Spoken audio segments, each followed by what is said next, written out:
మొదటి నాయనార్ శివభక్తులలో అత్యంత గొప్పవాడు. శివునికి జీవితాన్ని అర్పించిన మన తొలి నాయనార్ తిరునావుక్కరసర్ నాయనార్ గాథను ఈరోజు మనం తెలుసుకుందాం. ఆయన జీవితం భక్తి, మార్పు, తపస్సు, త్యాగం అన్నిటి సమ్మేళనంగా నిలిచింది. తిరునావుక్కరసర్ నాయనార్ తమిళనాడులోని తిరువామూరు అనే గ్రామంలో జన్మించారు. బాల్యంలోనే తల్లి తండ్రులను కోల్పోయిన ఆయనను అక్క పెంచింది. ఆయన బాల్యంలోనే జ్ఞానార్జనలో చురుకైనవాడు. కాని యువకుడైన తర్వాత జైనమతం వైపు ఆకర్షితుడయ్యాడు. ఆయన ధర్మసేన అనే పేరుతో జైనమతంలో గంభీర స్థాయికి ఎదిగాడు.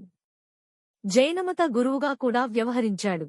కాలక్రమంలో ఆయన తీవ్రమైన కడుపునొప్పితో బాధపడేవాడు. ఎన్నో మందులు వాడినా ఉపశమనము లేకపోయింది.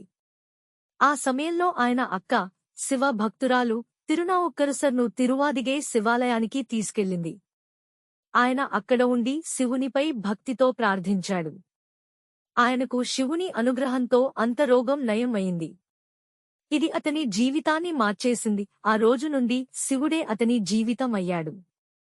తన గతాన్ని విడిచిపెట్టి జైనమతాన్ని త్యాగం చేసి తిరునావుక్కరసర్ అనే పేరుతో భక్తిగా మారాడు.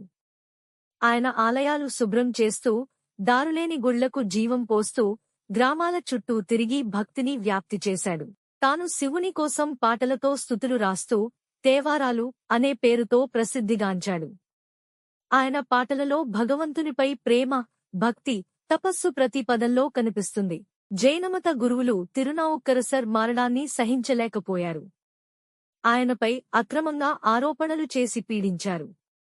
అతనిని రాజుకి ఫిర్యాదు చేసి మానసికంగా, శారీరకంగా శిక్షలు కూడా చేయించారు. కాని శివుని కృపతో అతను వాటన్నింటినీ అధిగమించాడు. ఈ సంఘటనలు ఆయన భక్తిని మరింత బలపరిచాయి. తిరునావుక్కరసర్ జీవితం శివుని మార్గంలో నడిచే భక్తులకు మార్గదర్శకం. ఆయన రాసిన 3000కి పైగా పాటలు, తేవారాలు గా శైవ సంప్రదాయంలో మూలస్తంభాలుగా నిలిచాయి. ఆయన చేసిన సేవకు గుర్తుగా శివుడు ఆయన్ను అప్పర్ అంటే తండ్రి అని సంబోధించాడు. శివుడు స్వయంగా ఆయనను కౌగిలించుకున్నాడన్న నమ్మకం ఉంది. తిరునావుక్కరసర్ నాయనార్ మనకు చెబుతున్న సందేశం ఏమిటంటే, మనం ఎంత తప్పులేయినా భగవంతుడిని మనస్ఫూర్తిగా శరణు పొందితే ఆయనే మార్గాన్ని చూపిస్తాడు. ఆయన భక్తి, సేవా తత్వం మనందరికీ ప్రేరణగా నిలవాలి. ఈ కథ మీకు నచ్చితే లైక్ చేయండి, షేర్ చేయండి. ఇంకొన్ని నాయనార్ల కథల కోసం మా ఛానల్ను సబ్స్క్రైబ్ చేయండి. మొదటి నాయనార్ శివభక్తులలో అత్యంత గొప్పవాడు. శివునికి జీవితాన్ని